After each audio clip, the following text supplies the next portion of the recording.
Warahmatullahi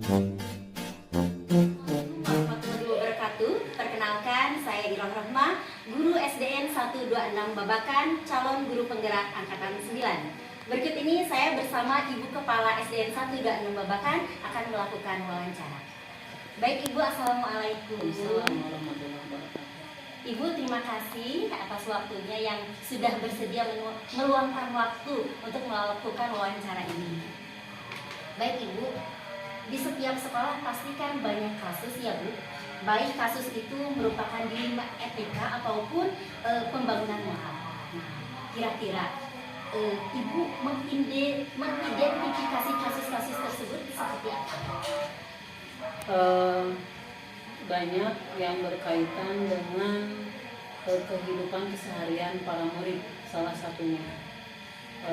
Tentunya kita tahu ya, latar belakang guru juga sebagai guru tahu latar belakang murid kita itu sangat bermacam-macam dan tidak bisa kita pukul rata atau kita bisa menuntut mereka secara sama.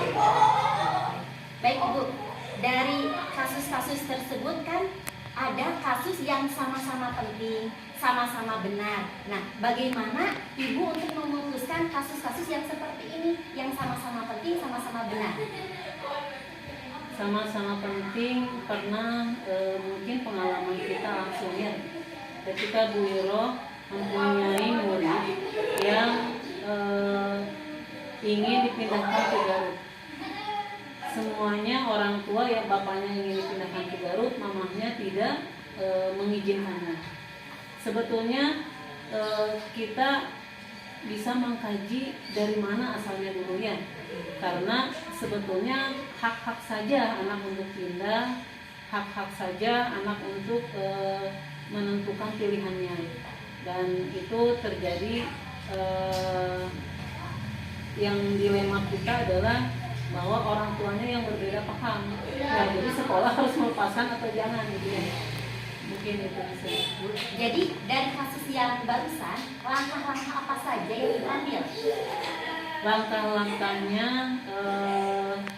kita identifikasi dulu. Ini sebetulnya walaupun ini masalah keluarga, tapi karena ini berkaitan dengan sekolah, tentunya kita ambil langkah-langkah yang memang berkaitan dengan sekolah itu sendiri.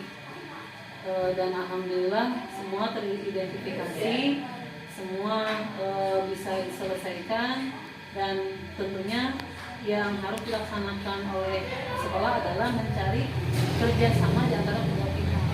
Jadi kan ini perbedaan sebenarnya, bapaknya ingin pindah, mamanya tidak ingin pindah, dan kita ambil tengah-tengah dulu ya. Ibu, dari hal-hal yang telah Ibu lakukan, hal apa yang menurut Ibu efektif dalam penuntasan kasus dilema ini? Yang efektif tentunya tetap pertama adalah regulasi yang diambil. Bagaimanapun ada langkah-langkah yang memang harus ditempuh oleh sekolah dalam memindahkan. Hanya regulasi yang bisa kita tentukan. Baik, selain itu ada tidak hal yang menantang atau yang menjadi penghalang dalam memutuskan dilema ini?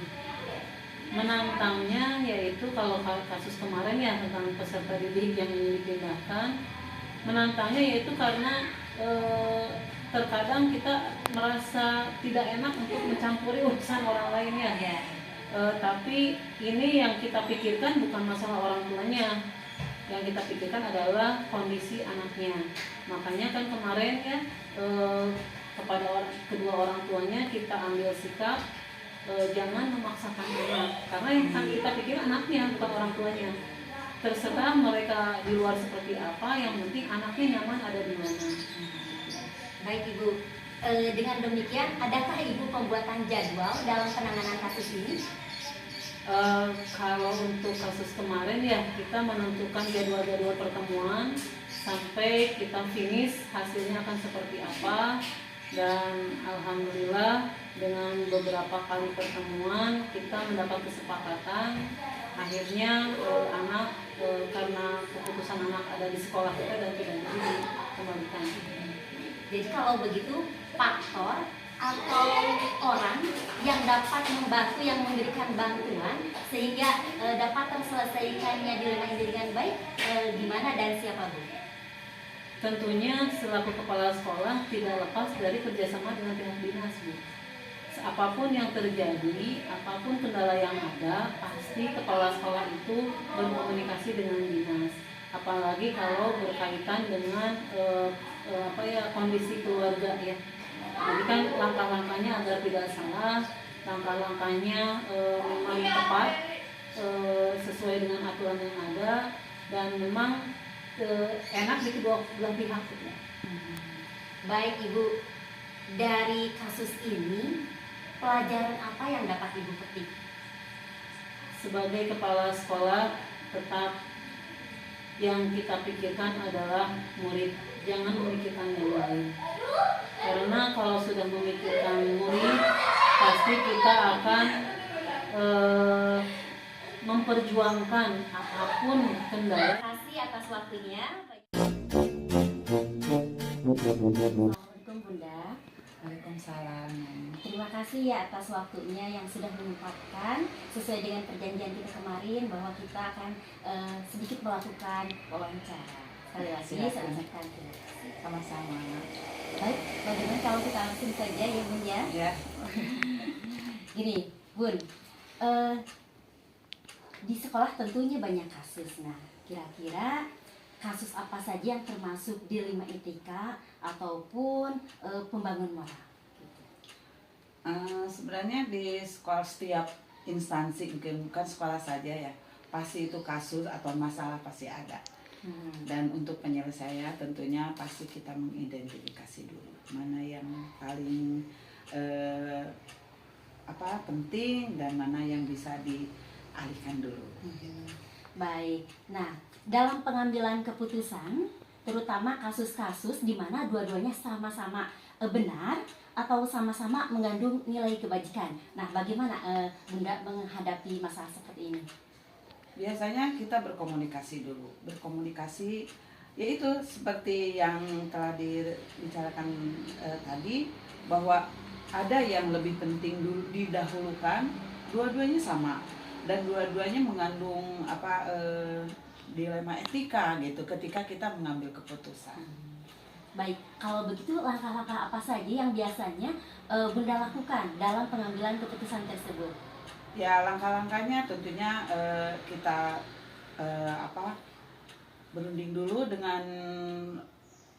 yang elemen yang ada di sekolah, tentunya guru-guru, penjaga, dan kita mengambil dulu kasus apa nih yang akan kita angkat gitu. Iya. Baik, dari hal-hal yang tadi Bunda ungkapkan, apa yang menurut Bunda efektif dalam pengambilan keputusan tersebut? Tentunya kalau mengambil keputusan biasanya kita mengadakan rapat dulu. Rapat dulu dengan semuanya, dan nanti kita akan mengambil keputusan walaupun mungkin keputusan itu akan berdampak. Betul sekali. Dan kemudian bagaimana selama ini Bunda menghadapi tantangan tersebut dalam pengambilan keputusan? Untuk menghadapi tantangan selalu ada ya, pastinya. Untuk menghadapi tantangan tentunya kita di sekolah, yang ada di sekolah, kita yaitu berkomunikasi itu paling penting gitu ya, untuk menangani segala sesuatu, yaitu dengan komunikasi. Jadi hal tersebut diatasi dengan komunikasi. Betul. Nah, kalau dengan komunikasi, adakah jadwal atau rincian harus kapan dan bagaimananya? Tentunya jadwal itu selalu dijadwalkan, karena untuk memulai sesuatu program itu kita harus menjadwalkan dulu. Gitu. Dan faktor atau orang apa saja yang bisa membantu untuk penyelesaian masalah ini?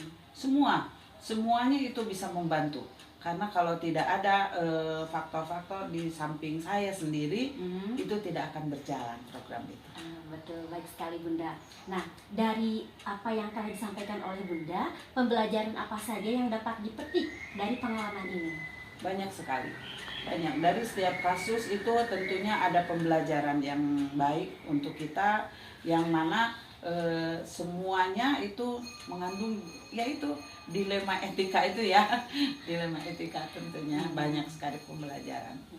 Baik, Bunda, terima kasih atas obrolan kita pada pagi hari ini. Sama-sama. Saya mendapatkan banyak ilmu dari Bunda. Sekali lagi terima kasih atas ilmu dan waktunya. Sama-sama, mudah-mudahan bisa Assalamualaikum, Bunda. membantu. Waalaikumsalam.